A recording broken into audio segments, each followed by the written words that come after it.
Blessings and welcome to the Path to Freedom and today's exploration of trust.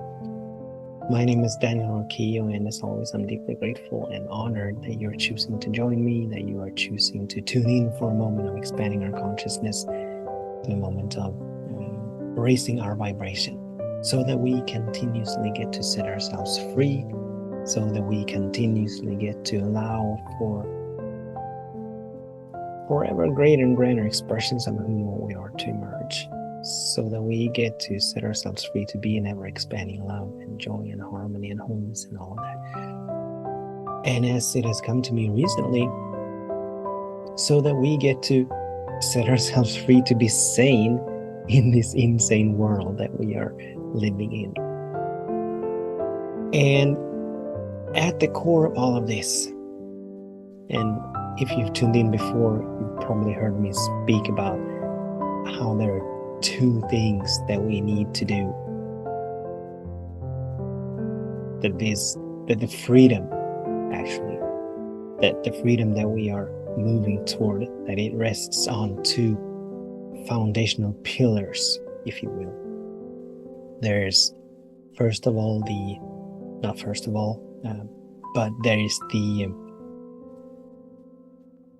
practice of presence that we allow to expand in our lives, where we continuously come back to the nowness of this moment, where we find a way to ever increasingly and ever expandingly anchor and center and ground ourselves in the nowness of this moment, where we get to witness and observe what is happening in our minds and what is happening in the world around us without being pulled into it, without being hijacked by it.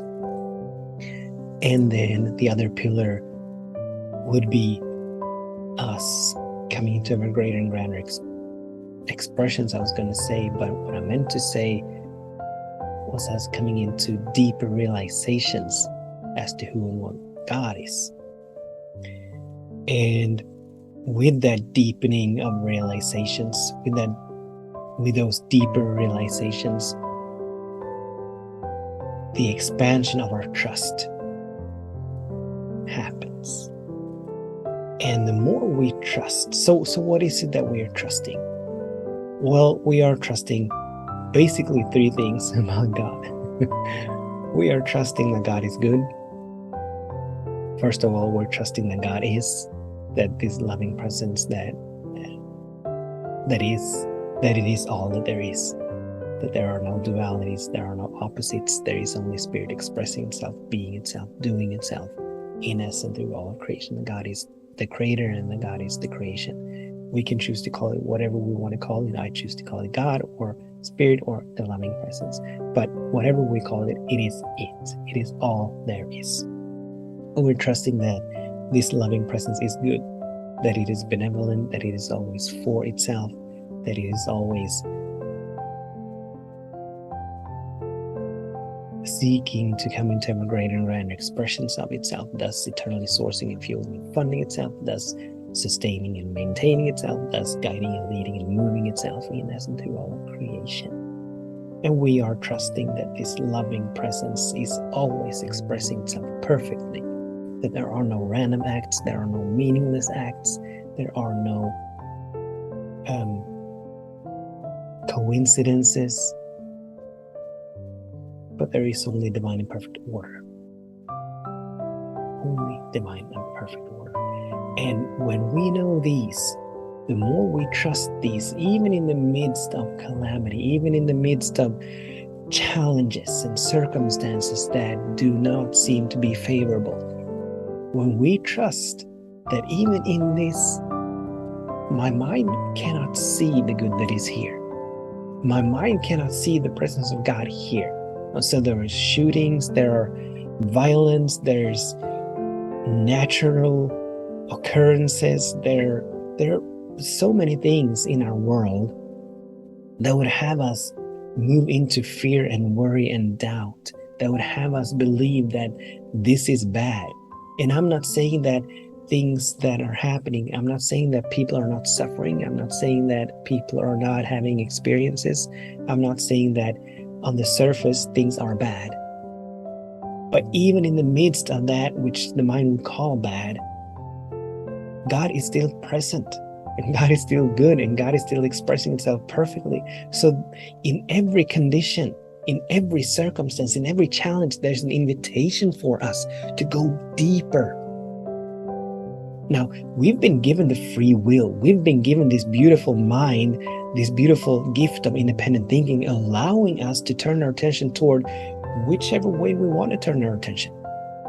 And God, being unconditional love, does not care. Now, I'm speaking about God as God being out there and we being down here, but that's not the case. We and God are one. We are unique, perfect, whole, and complete emanations and expressions of the one. But even so, having been equipped with this beautiful mind of ours, the freedom to make choices, whichever choices we want to make, when we can choose fear, we get to choose worry, we get to choose doubt, we get to choose trust, we get to choose love, we get to choose peace. Drama is optional. We get to choose to turn our attention toward what we don't wish to experience, or we get to choose to turn our attention toward what we wish to experience. So in a challenge, some of us may choose to, play that victim card, feeling very sorry for ourselves, feeling very stuck, feeling very alone. Or some of us may choose to look for the good in this challenge. What good is here that I presently cannot see?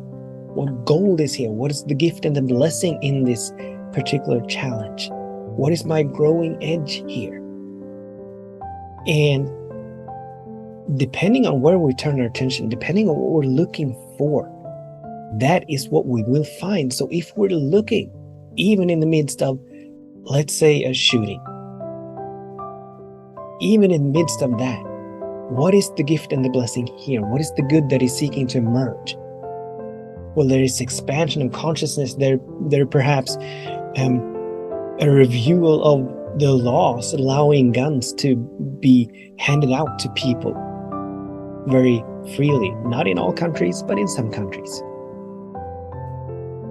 There's always an invitation for us to grow, for us to expand, for us to allow for more of the love that we are, more of the joy that we are, more of the wholeness that we are, more of the abundance that we are, to allow for more of these to come forth, to emerge from within us. There's always that invitation in every single moment. So that song by the Beatles that goes, all you need is love, and so on. I would say all we need is trust, because when we trust that even in conditions that the mind cannot comprehend, even when we cannot see the good that is here, even when we cannot feel the good that is here, we can still trust that this is good in progress. Yes, this is bad. This needs to change. Circumstances, systemic conditions needs to change. There are a lot of things that need to change on this planet. There are a lot of things that need to be evolved in the human consciousness. I'm not saying that there is not. I'm simply saying that we get to choose what to look for. And when we know that God is here, that the only thing that is happening here is God, when we know that God is good, when we know that God is always expressing Himself perfectly, then we get to look for that. We get to trust that even in the midst of calamity, even in the midst of conditions that give rise to suffering and resistance and sadness and anger and all of that. And I'm not denying these experiences. I'm not denying these emotions. I'm not denying these thought forms. Not at all. I'm just saying that even in the midst, we get to choose to turn our attention away from the seeming bad to the gift and the blessing that is here, that is always here.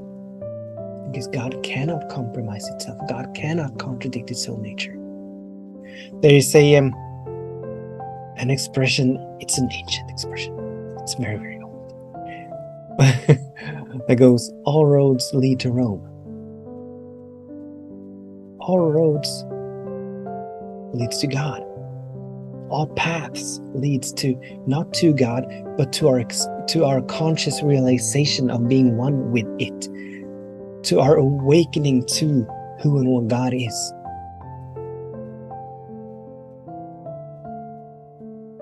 Just as nature knows, inherently, instinctively knows its oneness with God. So there is no fear in nature. There's no worry in nature.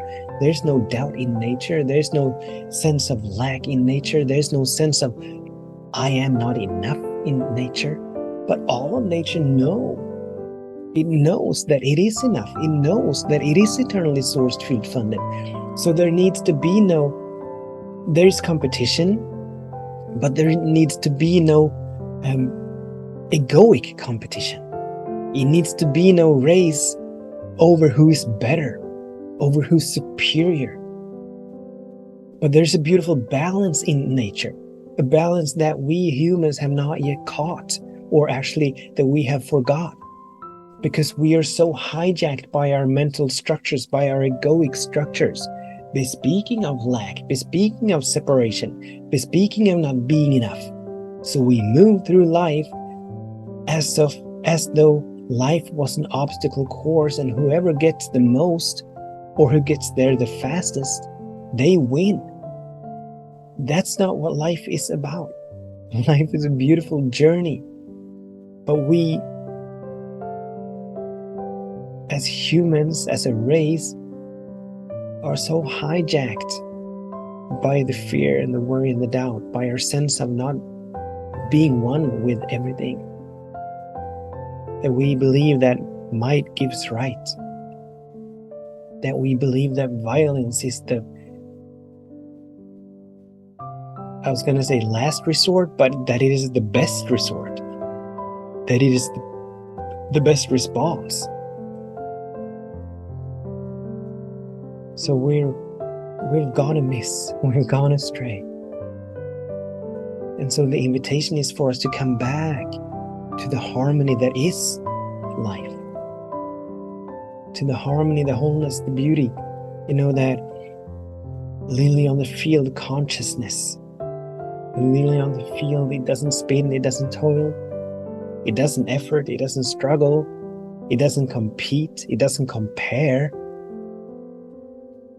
And yet it is so beautifully provided for, so abundantly provided for, as is all of nature, as is all of nature.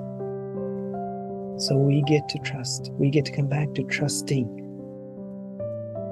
that even here, even now, God is. Goodness is, perfection is. And then move from that, respond from that, choose from that. How can I serve? Certainly not by violence, certainly not by hitting back, but how can I serve? How can I serve? How can I be of service? How can I be a beneficial presence on this planet? What is mine to do in this moment? Or what is here now? Well, when we dig deep enough into that question, we come into the realization that the only thing that is happening here is God. The only thing that is happening here is good, from the highest vantage point, which will not ever be reached by our intellectual mind, because the mind is very finite. It's not very finite. It's not very finite. It is finite. But through meditation, through prayer, through coming into the nowness of this moment, through consciously choosing, exercising our ability to choose where to turn our attention, what to look for. This is a profound invitation It requires an immense willingness, a whole lot of courage to look for the good, to come out from among them, to come out from gossiping, to come out from complaining, to come out from bemoaning, to come out from competing, to come out from comparing, to come out from giving in to the lowest common denominator, fear, worry, and doubt, to rise above all of these. This is our invitation. We're all being called to do this work. Not all of us are answering the call. Not all of us are doing the actual work, but we're all being called. And the planet needs it now more than ever. Humanity, the transformation is already happening, but we need to participate in that which is. The highest possibility for humanity already exists. The highest possibility for this planet, for Mother Earth, already exists. But we need to participate. We need to step up. We need to, and when I say we, I mean every single one of us, need to roll up our sleeves and ask ourselves the question, how can I serve? How can I contribute? Well, giving into fear, worry, and doubt, sense of lack and scarcity, that's not good enough anymore. I'm holding no judgments around this. I am having no opinions about it. I'm just observing, witnessing that where we used to get by fear and worry and doubt, giving into these, allowing ourselves to be hijacked by these, are no longer enough. But we need to rise above these if we want to midwife, if we want to